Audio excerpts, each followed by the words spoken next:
Hello friends, welcome back. और आज के इस वीडियो में देखेंगे कि किस तरीके से हम मल्टीपल इनइक्वालिटीज को एक साथ सॉल्व कर सकते हैं।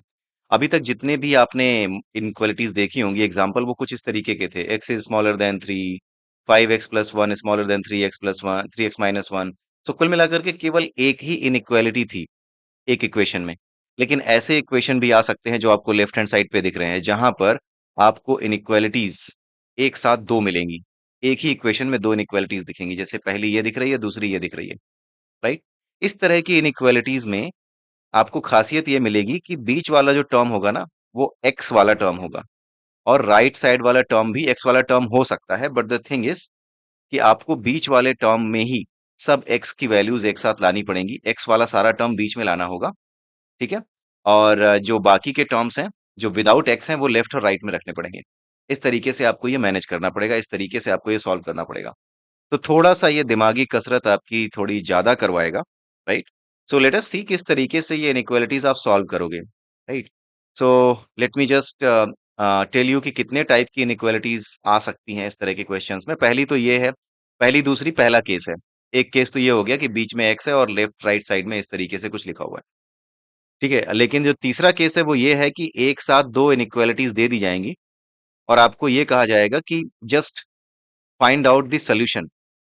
ठीक है। जैसे एक इनइक्वालिटी ये दे दी और एक इनइक्वालिटी ये दे दी, और इन दोनों को मिला करके आपसे फाइंड आउट करने को कहा जाएगा कि what is the solution in दोनों को मिला करके। यानी यहां पर दोनों चीजें एक कर दी गई हैं, बट यहां पर दोनों चीजें अलग अलग करके आपसे कहा जा रहा है कि find out the inequality equation. कौन सी इनइक्वालिटी यहां पर एग्जिस्ट करती है, ओवरऑल इक्वेशन क्या होगा जो कि सोल्यूशन को रिप्रेजेंट करता हो आपकी इनइक्वालिटी के। ठीक है। सो लेट्स सी किस तरीके से हम इसको फिक्स कर सकते हैं, कैसे सॉल्व कर सकते हैं। तो पहला जो क्वेश्चन है, let me just copy and paste it. ठीक है। So let me just take it like this, control X, and let me go to the next page. और यहां पर आकर के मैं इसको इस जगह पर आकर के वी, कंट्रोल वी पेस्ट कर देता हूं। Now let me go back to the. अब यहां पर आप देख रहे हैं कि -8 लेफ्ट साइड पे है, बीच में 5x-3 है, राइट हैंड साइड पे 7 है। ठीक है। अब यहां पर हम क्या करेंगे, आपको पता है कि बीच वाला जो टर्म है, जो कि x वाला टर्म है, जहां पर x है, जहां पर वो इक्वेशन है जहां पर x है, वहां पर आपको बाकी सारी चीजें हटा देनी है, केवल और केवल x रखना है। तो सबसे पहले तो सॉल्व करना शुरू करते हैं। तीनों साइड में, तीनों तरफ, this side and this side, rule वही है। जो कुछ भी जोड़ोगे तीनों साइड में, वो एक ही चीज जोड़ोगे। जो कुछ भी घटाओगे वो एक ही चीज घटाओगे। किसी चीज से डिवाइड करोगे तो वो सेम होनी चाहिए, किसी चीज से मल्टीप्लाई करोगे तो भी वो सेम होनी चाहिए। एंड अगेन वो दूसरा रूल जहां पे सिंबल चेंज हो जाता है, जहां पर ये इनइक्वालिटी चेंज हो जाती है, राइट, स्मॉलर है तो ग्रेटर हो जाती है, वो कौन सा रूल है? अगर आप किसी नेगेटिव नंबर से मल्टीप्लाई करते हो या फिर किसी नेगेटिव नंबर से डिवाइड करते हो, इन दैट केस ओनली ये सिंबल चेंज हो जाएगा। ठीक है। ये सारे रूल्स आपके दिमाग में हमेशा रहने चाहिए। तो सबसे पहले हमें बीच में से ये -3 हटाना है। तो करना क्या होगा, दोनों तरफ, तीनों तरफ, एग्जैक्टली तीनों टर्म्स में मुझे 3 जोड़ना पड़ेगा, सो दैट बीच वाले में से तो 3 गायब हो जाए। 5x-3 प्लस 3 स्मॉलर देन 7 - 7 + 3 हुआ ये। तो यहां पर मुझे क्या लिखना पड़ेगा, एडिंग +3, ये डाल दिया हमने। और यहां पर आपको पता ही है कि यहाँ और लिखते चले जाओ, फिर नीचे और लिखो। यहाँ पे कितना बचा, -5 smaller than equal to 5x smaller than 10। हो गया।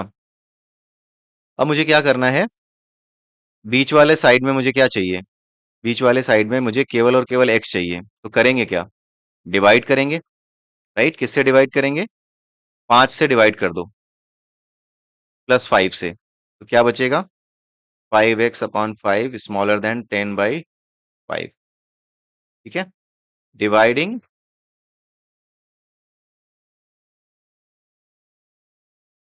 बाय 5, 5 से डिवाइड कर दिया। 5 से क्यों डिवाइड किया, क्योंकि बीच में हमें x चाहिए। और -1 is smaller than equal to x smaller than 2। ठीक है। तो जो -1, जो x की वैल्यू है वो -1 के बराबर या फिर उससे बड़ी हो सकती है, आप ये सिंबल देखो। लेकिन x की वैल्यू 2 से छोटी होगी, तो इसका सोल्यूशन क्या होगा, सोल्यूशन सेट आप ऐसे लिखोगे, यहाँ पर आएगा आपका, क्योंकि -1 को इंक्लूड करना है इसलिए क्लोज ब्रैकेट लगाओगे। रियल नंबर के सोल्यूशन में मैंने आपको बताया कि जो भी क्वेश्चन दिया हो इनइक्वालिटी का, वो हमेशा रियल नंबर के बेसिस पे ही आप फिक्स करेंगे, सॉल्व करेंगे, अनलेस स्टेटेड अदरवाइज। अगर किसी और तरीके से, जैसे नेचुरल नंबर के सेट पे या इंटीजर के सेट पे कहा गया हो, तभी आप उसको इंटीजर या नेचुरल नंबर पे ले जाएंगे। अदरवाइज आपका सोल्यूशन सेट क्या होना चाहिए? रियल नंबर ही होना चाहिए। सो -1 और राइट हैंड साइड पे 2 से छोटा होना चाहिए ना, तो 2 तो लिखोगे बट ये सिंबल लगाओगे। ठीक है, ये है सोल्यूशन। तो this is the solution, -1 2 close bracket and then open bracket for 2। Open bracket कहाँ लगाते हैं? जहां पर स्मॉलर देन की बात हो रही हो। क्लोज ब्रैकेट कहाँ लगाते हैं? जहां पर वो वैल्यू हमें लेनी हो, इंक्लूडिंग दैट वैल्यू। और 2 का मतलब होता है एक्सक्लूडिंग दैट रियल वैल्यू। ठीक है, तो इस तरीके से इसको आप सॉल्व कर सकते हो। नाउ लेट मी इसको हटा दूं। अब मैं आता हूं वापस इस पे, और अब दूसरा क्वेश्चन हम उठाते हैं। This is the second question. ये आ गए हम, control X, then go to the this page, और यहाँ पर आते हैं कंट्रोल वी, एंड देन यहाँ पर आते हैं और अपनी पेंसिल पकड़ लेते हैं। ठीक है, अब यहाँ पर हमें क्या करना है? नीचे वाला, ये बीच वाला जो पोर्शन है, इसमें हमें सिर्फ एक्स रखना है। तो आइए जुगाड़ करते हैं। यहाँ पर हमें धीरे धीरे इसको सॉल्व करना है। तो 5 - 3x हो जाए बाई 2 के बजाय, तो बड़ा अच्छा रहे। तो बाई 2 यहाँ से हट जाए, उसके लिए हम क्या कर सकते हैं? यहाँ पर अगर हम मल्टीप्लाई विथ 2 करें तो सही हो जाएगा। तो क्या होगा? -5 × 2 smaller than equal to 5 - 3x/2 × 2 smaller than equal to 8 × 2। यहाँ पे आप लिख दो मल्टीप्लाइंग बाई 2। ये आप लिख देना, मैं यहाँ पर एक ही बार लिखूंगा, बाकी आपको सिर्फ बताते जाऊंगा। मल्टीप्लाइंग बाई 2, 2 से मल्टीप्लाई कर दिया, क्या बचा? और -10 smaller than equal to 5 - 3x smaller than equal to 16, sorry, 8 × 2 = 16। ठीक है, अब हम आते हैं, 5 को गायब करना है ना, तो 5 को सब्ट्रैक्ट कर देते हैं हर तरफ से। सो -10 -5, यहाँ पे 5 घटाया, 5 - 3x - 5 यहाँ पर किया, यहाँ पर 16 - 5 यहाँ पर किया। तो यहाँ पर आप लिख देना सब्ट्रैक्टिंग 5। और यहाँ पे क्या हुआ? -15 smaller than equal to -3x। ठीक है, और फिर यहाँ पे क्या हो गया? Smaller than equal to 11। ठीक है, अब मुझे क्या करना है? बीच वाला टर्म में x रखना है, और मैंने आपको बताया जो x वाला टर्म होता है ना, वो नेगेटिव साइन के बिना रखना है। तो अगर मुझे नेगेटिव साइन के बिना रखना है और यहाँ से -3 गायब भी करना है, तो मैं डिवाइड किससे करूं? मैं डिवाइड करूंगा -3 से। तो -15/-3, राइट। और यहाँ पे क्या होगा? क्योंकि नेगेटिव नंबर से डिवाइड कर रहा हूं, तो ये सिंबल बदलते चले जाएंगे। ये वाले जो इनइक्वालिटीज के सिंबल हैं बदलते चले जाएंगे। तो ये क्या हो गया? -3 या x/-3। और ये जो स्मॉलर देन था, ये भी क्या हो जाएगा? हर तरफ से वही रूल फॉलो होगा, -11/3 होगा ना। ठीक है, तो अब यहाँ क्या हो गया? और 5 ग्रेटर देन और equal to x greater than और इक्वल टू -11/3। ठीक है, ये चीज है। तो x की वैल्यू -11/3 से बड़ी होनी चाहिए या उसके बराबर होनी चाहिए, और फिर 5 के बराबर या उससे बड़ी होनी चाहिए। ठीक है, तो इसको अगर सही से सोल्यूशन सेट में डालोगे आप, तो थोड़ा सा किस तरह से बनेगा? -11/3 से लेकर के 5 तक, क्योंकि -11/3 छोटा है ना, तो -11/3 को हमें लेफ्ट साइड पे रखना पड़ेगा और 5 को राइट साइड पे रखना पड़ेगा इस सोल्यूशन सेट में। आप इसको ध्यान से देखो, ये क्या बता रहा है? एक्स की वैल्यू -11/3 से बड़ी होनी चाहिए या उसके बराबर होनी चाहिए, but at the same time x की वैल्यू 5 से छोटी होनी चाहिए या उसके बराबर होनी चाहिए, राइट। तो अगर हम इसको सॉल्व करें तो कुछ इस तरीके का आएगा, -11/3 एंड 5। ठीक है, तो इस तरीके से ये सोल्यूशन मिलेगा हमें, क्योंकि अगर इसको आप पलट करके लिख दें, और तो इस तरीके से बनेगा -11/3 smaller than equal to X smaller than equal to 5। इसको पलट के देखो आप, यहाँ पे ये ले आओ और यहाँ पे ये ले आओ, तो जब पलटोगे तो सिंबल भी पलट जाएंगे, राइट। यहाँ पे हम किसी चीज से मल्टीप्लाई नहीं कर रहे हैं, यहाँ पर किसी चीज से मल्टीप्लाई नहीं कर रहे हैं, ये सिंपल वे है। इसको आप कह सकते हो साइड चेंज करने का। ठीक है, साइड चेंज करोगे तो यही होगा। तो ऐसे करने पर क्या होगा? आपको रियल सोल्यूशन सेट मिल जाएगा। ठीक है, ये आपको समझ में आना चाहिए ये क्या किया है मैंने कुछ मल्टीप्लाई डिवाइड डिवाइड नहीं किया है। ये मैंने साइड चेंज करके सिंबल चेंज किए हैं। तो साइड चेंज करने पर वैल्यूज भी इधर से उधर हो जाती हैं। मल्टीप्लाई करने पे क्या होती हैं या डिवाइड करने पर क्या होती हैं, वैल्यूज वहीं की वहीं रहती हैं। लेकिन साइड चेंज करने पर सिंबल भी चेंज होता है और वैल्यूज भी अपनी जगह बदल देती हैं। ठीक है। तो -11/3 smaller than equal to X and then smaller than equal to 5, ये आपका सोल्यूशन। ठीक है, so this is the solution. अब मैं इसको क्या करता हूँ, उड़ाता हूँ यहाँ से। दूसरा क्वेश्चन आपका सॉल्व हो गया। अब जो तीसरा क्वेश्चन है हम उसको देखेंगे। So let me go to the last equation. तो यहाँ पर आपका जो लास्ट इक्वेशन है, this is something like this, ये वाला है। Let me control X and then let me go to the next one. यहाँ पर आते हैं और यहाँ पे रख देते हैं। ठीक है, तो यहाँ पर दो इक्वेशंस हैं। 3x - 7 smaller than 5 + x। तो सबसे पहले हम इसको सॉल्व करते हैं। Let me pick it. तो 3x - 7 is smaller then 5 + x। ठीक है। अब जब इसको मैं सॉल्व करूंगा तो कैसे सॉल्व करूंगा, वही पुराना तरीका। यहाँ से यहाँ पे केवल x रखना है और यहाँ पे कोई x नहीं रखना। तो यहाँ पे 3x - 7 + 7 स्मॉलर देन 5 + x + 7 हो गया। दोनों तरफ साथ जोड़ दिया। आप लिखते जाना क्या किया है। दोनों तरफ साथ जोड़ दिया, उसके बाद क्या हुआ, 3x is smaller then x + 12 हो गया। अब क्या करना है, लेफ्ट हैंड साइड पे x होने चाहिए, राइट हैंड साइड पे कोई x नहीं होना चाहिए। तो दोनों साइड पे -x किया, यानी x को घटा दिया। तो x - x + 12 हो गया। अब यहाँ पे लिखा 2x इज स्मॉलर देन 12 और x is smaller then 16, sorry 6 हो गया। दोनों साइड को मैंने 2 से डिवाइड कर दिया, तो x will be smaller than 6। एक तो ये आ गया। अब दूसरे वाले को देखते हैं।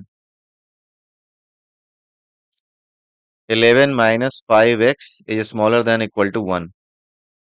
ठीक है। इसमें हमें क्या करना है, लेफ्ट हैंड साइड पे फिर वही काम करना है।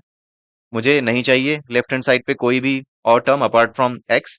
तो मैं क्या करूंगा, 11 - 5x - 11, दोनों साइड से -11 कर दिया। यहाँ पर भी 11 घटा दिया और उस साइड में भी 11 घटा दिया लेफ्ट हैंड साइड में। और लिखते जाइए। और यहाँ पर क्या आया, -5x बचा, देन बचा क्या, स्मॉलर देन इक्वल टू -10 बचा। ठीक है। अब हम क्या करेंगे, यहाँ पर सिर्फ हमें x चाहिए without any symbol, positive x चाहिए। तो हम क्या करेंगे, -5 से दोनों साइड डिवाइड करेंगे। -5 से दोनों साइड डिवाइड करेंगे तो क्या आएगा, -5x/-5, और बीच का सिंबल क्या हो जाएगा, बदल जाएगा, -10/-5। ठीक है, क्या बचा, और यहाँ बचा x इज ग्रेटर देन और इक्वल टू 2, यही तो बचेगा।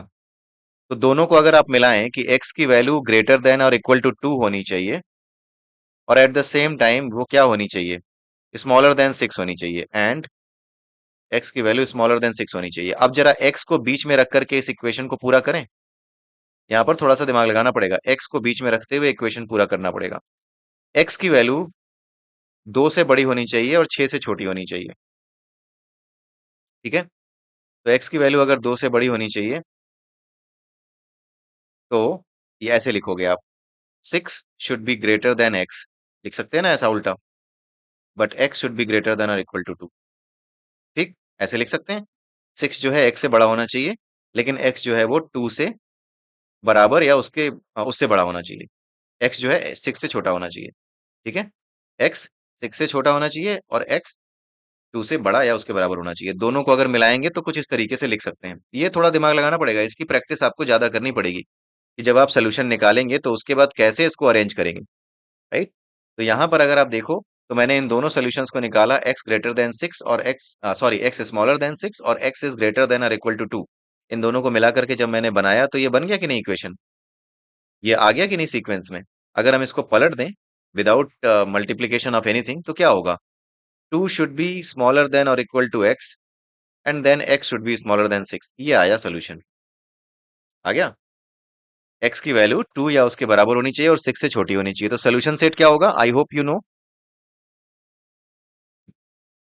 सोल्यूशन सेट क्या हो जाएगा, ये हो जाएगा आपका 2 को इंक्लूड करना है ना, स्मॉलर देन और इक्वल टू लिखा है यानी कि 2 के बराबर भी हो सकता है ना, सो इसलिए 2 को इंक्लूड करना होगा मुझे।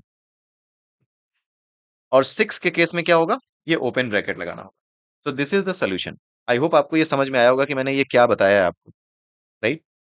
सो आई होप आपको ये समझ में आ रहा होगा। खास करके आप ये वाला पोर्शन जो है ना, ये वाला, इसको बड़े जतन से प्रैक्टिस करके आप देखिए।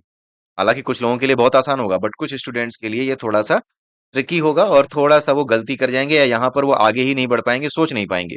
इसलिए प्रैक्टिस करिए, ज्यादा से ज्यादा क्वेश्चंस की प्रैक्टिस कीजिए। अपने आप क्वेश्चंस मत बनाइएगा, क्योंकि हो सकता है अपने आप क्वेश्चंस ना बना पाए। तो आप अपनी जो नोटबुक है ना, अपनी जो बुक है एनसीईआरटी की या आर डी शर्मा की, जो भी बुक हो, उस बुक को उठाइए और उस बुक को उठाने के बाद उसमें जाकर के देखिए कि कैसे कैसे क्वेश्चंस है और उन्हीं क्वेश्चंस को सॉल्व कीजिए, राइट?